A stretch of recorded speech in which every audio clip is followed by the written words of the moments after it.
आप संसार में हैं और ईश्वर से आपकी कोई कनेक्टिविटी नहीं है। आपने उसका आश्रय नहीं लिया है, आपने उसके साथ अपने मन को नहीं जोड़ा है।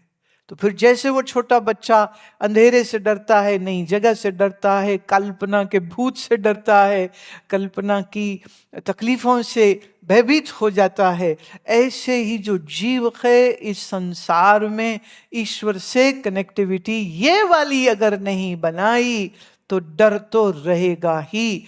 और आपके मन में अगर डर है तो ये हेंस प्रूव कर देता है कि अभी ईश्वर से कनेक्टिविटी। अब जैसे वाईफाई राउटर चाहिए टू मेक द कनेक्टिविटी, है ना, तब होता है राउटर। आपको सिखाएंगे कि कैसे आप अपनी इस कनेक्टिविटी को बनाएं। सो उसी कनेक्टिविटी के तरफ इशारा करते हुए ये बात मैंने कही थी कि प्रभु तू याद आता क्यों नहीं। बेटा याद आता है, बेटी याद आती है, पैसे याद आते हैं, खाना याद आता है, पीना याद आता है, कॉफी याद आती है, चाय याद आती है, रिश्तेदार भी याद आते हैं, और तो और ट्रंप भी याद आता है। सब याद आता है, सब याद आता है। नहीं आता है तो ईश्वर याद नहीं आता है, परमात्मा याद नहीं आता है। और जब आप ये याद के बगैर जिंदगी को जीते हैं तो फिर आप अकेले भी हैं, और फिर आप इस बेईमान दुनिया में हैं जहां झूठ का सिक्का बोलता है, जहां धोखेबाजी चलती है, जहां स्वार्थ के वायरस ने सबको काट के रखा हुआ है, जहां ईगो ट्रिप पे हर आदमी चढ़ा हुआ है और बात बात पे कहता है तू मुझे जानता नहीं क्या, बताऊं मैं कौन हूं, है ना। जो बात बात पे तू जानता नहीं है, बेचारा खुद को जानता तो इतनी बात कभी ना बोलता।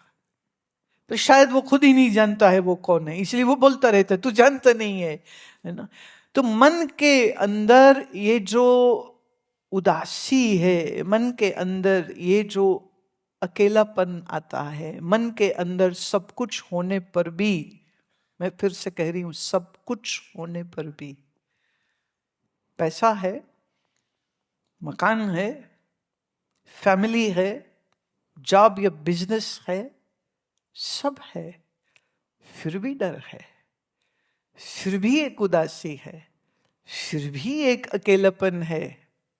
और शायद इसी अकेलेपन को सामना ना करना पड़े, इसलिए आदमी अपने आप को सारा समय बिजी रखना चाहता।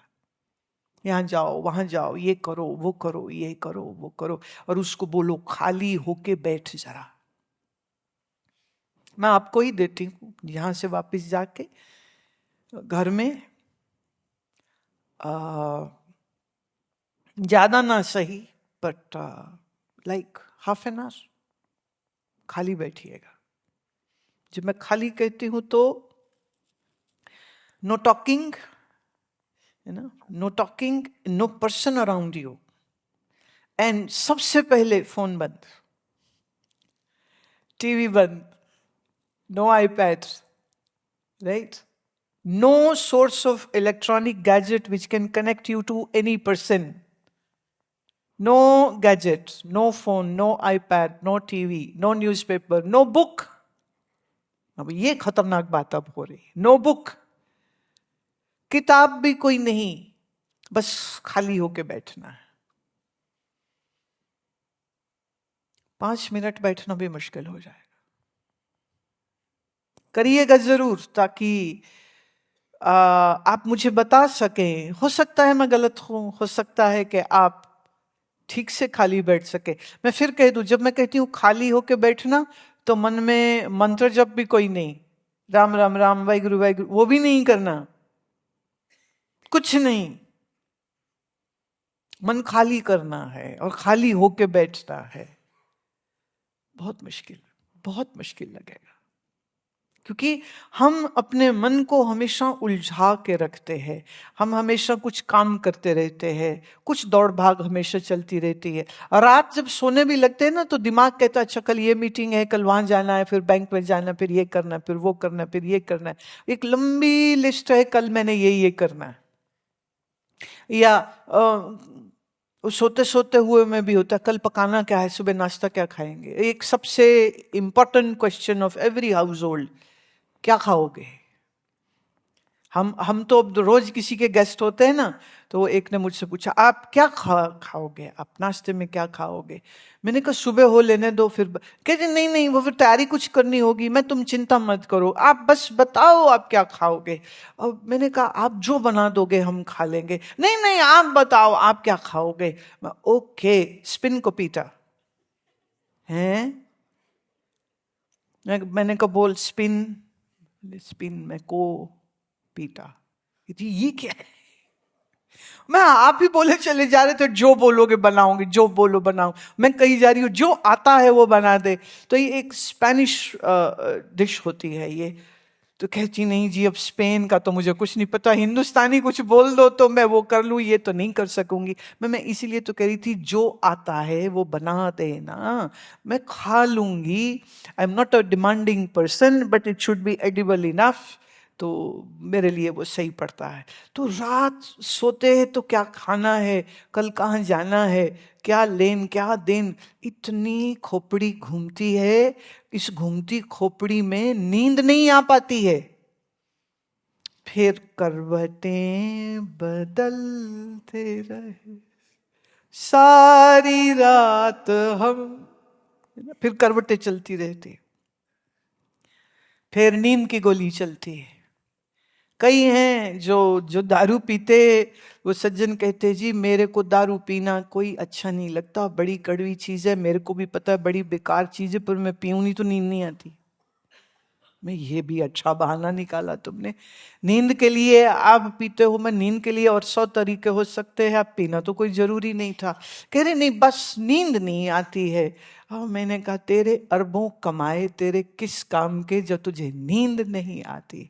मैं भी $US बिछा के ना अपने बिस्तरे पर उस पर सोया करो, शायद नींद आ जाए। आपने देखा छोटे बच्चे क्या मस्त सोते, वो गोदी में उठाया हो ना तो उनकी गर्दन ऐसे लटक जाती, उनको कुर्सी में बैठा तो वहां सो जाते हैं, वो खाते खाते सो जाते हैं, खाते हुए में सो जाते हैं, टॉयलेट सीट में सो जाते हैं, आर्डेस्ट पोजीशन में भी वो सो जाते हैं। क्यों?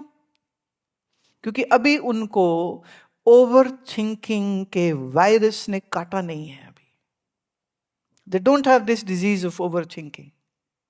सो अभी वो जहां हैं वर्तमान में हैं, पूरे है, इसलिए उनको नींद की कोई समस्या नहीं होती। लेकिन मूल कारण आपके नींद ना आने का भी आपके डर हैं।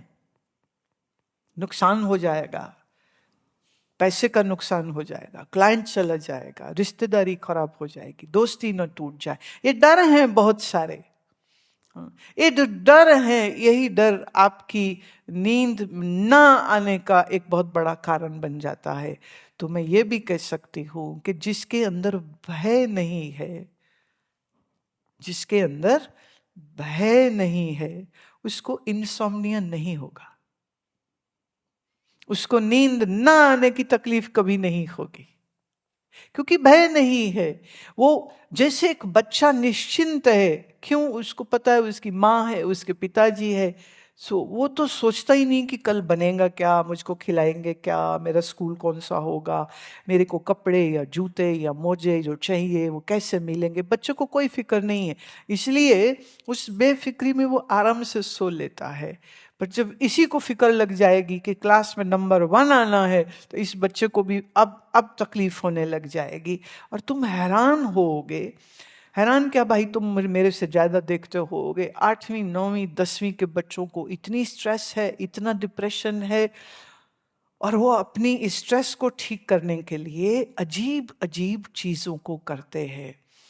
एक बहुत महंगे स्कूल, बहुत बहुत महंगे स्कूल के बच्चे, ग्लू होती है, ग्लू चीजों कागज को जोड़ने वाली, उस ग्लू को सूंघते हैं क्योंकि वो हिट करती है ब्रेन को, तो उससे नशा आता है।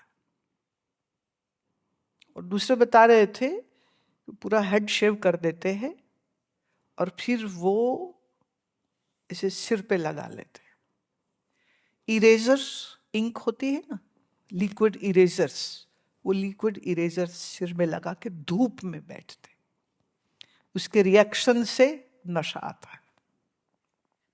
और हालत ये हो गई कि उस पर्टिकुलर शहर में सरकार की तरफ से लिक्विड इरेजर बेचने बैन किए गए, क्योंकि स्कूल के बच्चे ले रहे थे, उनको समझ नहीं लग रही थी कि इतना ये इरेजर क्यों ले रहे हैं, क्यों, किस लिए। और फिर जब इन्वेस्टिगेशन बाय चांस करते करते में एक टीचर को दिखी ये बात, तो बड़ा हो हल्ला मचा। तो मैंने जब ये बात उस बच्चे के मुंह से सुनी जिसने ये खुद भी काम किया था, तो मैंने उससे पूछा कि एक 9वीं के बच्चे को इसकी जरूरत क्यों पड़ गई? कहते स्ट्रेस बहुत है। ग्रेट, ये कौन सी स्ट्रेस है? क्योंकि अगर ये नहीं होगा तो परसेंटेज कम होगी, तो फिर जो टेक्निकल एजुकेशन के इंस्टीट्यूट्स हैं वहाँ पे दाखिला नहीं हो पाएगा। तो ये माता पिता जो है वो इतना पुश कर रहे हैं कि इतनी परसेंटेज आनी चाहिए, आनी चाहिए, आनी चाहिए। अब वो लेने के लिए they are like stressing so much and they are worrying so much. हैरानी होती है। तो मुझे फिर ये बहुत जोर से महसूस होता है कि कहीं ना कहीं ये माँ पिता गोल ओरिएंटेड इतने हो गए कि वो बोझा बच्चों के सिर के ऊपर भी डाल दिया है, और बच्चे भी अब उसी बोझ के तले आ गए हैं कि ये गोल तो अब पूरा करना ही करना है। तो हमारा जो कलेक्टिव रिस्पॉन्सिबिलिटी समाज की बन जाती है, अगर हम अपने बच्चों को सही दिशा और सही मार्ग, और उनके ऊपर इतना प्रेशर, इतना लोड जो हम दे रहे हैं, उसके ऊपर कुछ विचार करने की जरूरत है, कुछ सोचने की जरूरत है। ये भय कभी कभी माँ पिता दे रहे हैं, ये भय आपको आपका परिवार देता है, ये भय आपको आपका समाज भी दे रहा है। तो भय बढ़ा रहे हैं और भोग की इच्छाओं को बढ़ा रहे हैं। और नींद तो जो भाग जाती है उसको लाने के सौ तरकीब कर लेते हैं, क्योंकि नींद में ही थोड़ा सा विश्राम मिलता है।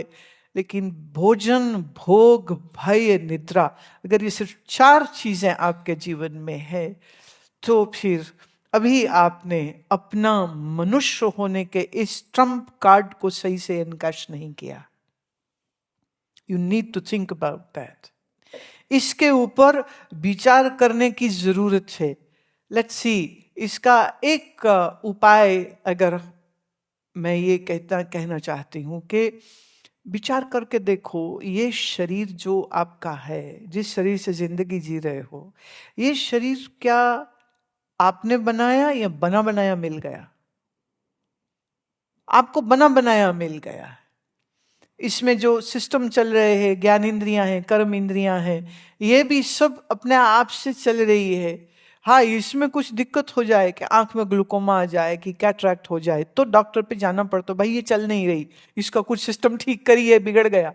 कि सुनना कम हो जाए तो फिर जाना पड़ता है कि भैया इसमें शायद मशीन की अब जरूरत आ गई है। लेकिन जो नेचुरली हमारे इंद्रिया है, शरीर है, ये जो सब चल रहे हैं, ये पूरी सिस्टम जो आपको इतनी ब्यूटीफुल फंक्शनिंग जो मिली है, ये किसने दी है? प्रकृति ने।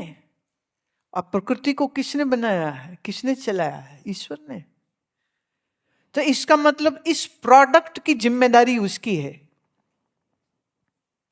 राइट? ये जो प्रोडक्ट है, इसकी जिम्मेदारी उसी की है जिसने इसको बनाया है। तो फिर जिसने इसको बनाया है और जो चला रहा है, तो फिर सोचने का काम भी उसका होना चाहिए कि प्रोडक्ट का। The ownership is with Ishwar, not with you. इस देह का मालिक वही है, तेरी हर श्वास का मालिक वही है। तो फिर इस शरीर और इस जीवन की चिंता, इसके चलने की, इसके अच्छा ना चले तो तुम क्या कर सकते हो? आपके आपके कोई जो भी फैमिली में अगर किसी की डेथ हुई होगी, क्योंकि सब तो जिंदा हो नहीं सकते ना, कि परदादा अभी भी है और परनाना अभी भी, अगर किसी का है तो बड़ी मुबारक, पर जिनके नहीं है तो वो क्यों नहीं है? क्या हुआ? आप कहोगे हार्ट फेल हुआ, ब्रेन स्ट्रोक हुआ, ये हुआ, एक्सीडेंट हुआ, बूढ़े हो गए थे, उम्र बड़ी हो गई थी। ना ना ना ना ना, ये प्रोडक्ट जिसके द्वारा बनाया और चलाया जा रहा था, जिस दिन वो स्विच ऑफ कर देगा उस दिन ऑफ ही हो जाएगा। फिर वो 20 साल का हो कि 80 साल का हो, फिर वो 10 साल का हो कि 100 साल का हो, फिर वो 1 महीने या 1 दिन का हो या 50 साल का हो। राइट? तो फिर फिक्र कौन करे? तुम्हारा इसमें है क्या? ये आंखें तुमने बनाई। एक बच्चा अपनी मम्मी से कह रहा था, मम्मी तू मुझे सेल से लाई थी। कहते सेल से लाई का मतलब क्या होता है? कहते एक पैर मेरा छोटा है, एक पैर मेरा बड़ा है। तो मेरे दोस्त कह रहे हैं कि रिजेक्टेड रिजेक्टेड माल सेल में सस्ते मिलते हैं, तो तुम मुझे सेल से लाए थे क्या? क्योंकि ये तो रिजेक्टेड सब पीस लग रहा है, इसमें तो नुकसान ही बड़े। मैंने उसको शू लेना हो ना तो एक 6 नंबर का और एक 5 नंबर का लेना पड़ता है, क्योंकि एक पैर 5 नंबर है, एक पैर में 6 नंबर आता है, तो 2 जोड़ी खरीदनी पड़ती हैं अलग अलग नंबर की, तब तो उसके पाँव में जूता आता है। तो बोलो मम्मी सेल में लाई है क्या मुझको? बोले नहीं सेल में तो नहीं लाई, तो मेरे से ही पैदा हुआ है। कहते फिर ठीक क्यों नहीं बनाया? बोले मैंने नहीं बनाया, मैंने थोड़ी तुझको, बस तू हुआ है मुझसे। बोले क्या मतलब हुआ है मुझसे? तो मेरा बनाने वाला तू नहीं है? बोले ना ना मैं नहीं हूं। बोले कौन है? बोले ईश्वर है। बोले फिर तो उसको ढूंढना पड़ेगा और पूछना पड़ेगा कि मुझे ऐसा क्यों बनाया। मां सयानी थी, मां कहती हाँ हाँ ये तो ढूंढना चाहिए तुझको। बोले पर ढूंढू कैसे? वो मंदिर वाले कृष्ण जी तो बोलते नहीं है, मंदिर वाले कृष्ण जी तो बातचीत नहीं करते, मैं किससे पूछूं और कहां पूछूं और कैसे पूछूं? तो उन्होंने कहा गुरु मां से पूछना। तो वो बच्चा आया मेरे पास और उसने कहा कि मुझको ढूंढना है ईश्वर को। मैं क्यों? बोले सवाल पूछना, मेरा एक पैर छोटा और एक बड़ा क्यों है, ये सवाल है मेरा। मैं तो फिर उसके लिए थोड़ी हमारी क्लासेस तुमको अटेंड करनी पड़ेगी। Right? I have a very smart way to entrap you. एक दिन में काम नहीं होगा, मैं तो रोज मिलना पड़ेगा और तुम्हें मुझको मिलते रहना पड़ेगा और सुनना पड़ेगा, और फिर मैं समझाऊंगी और तुमको बताऊंगी, और जब तुमको समझ लग जाएगी कह रहे फिर पक्का ईश्वर मिलेगा, मैं गारंटीड।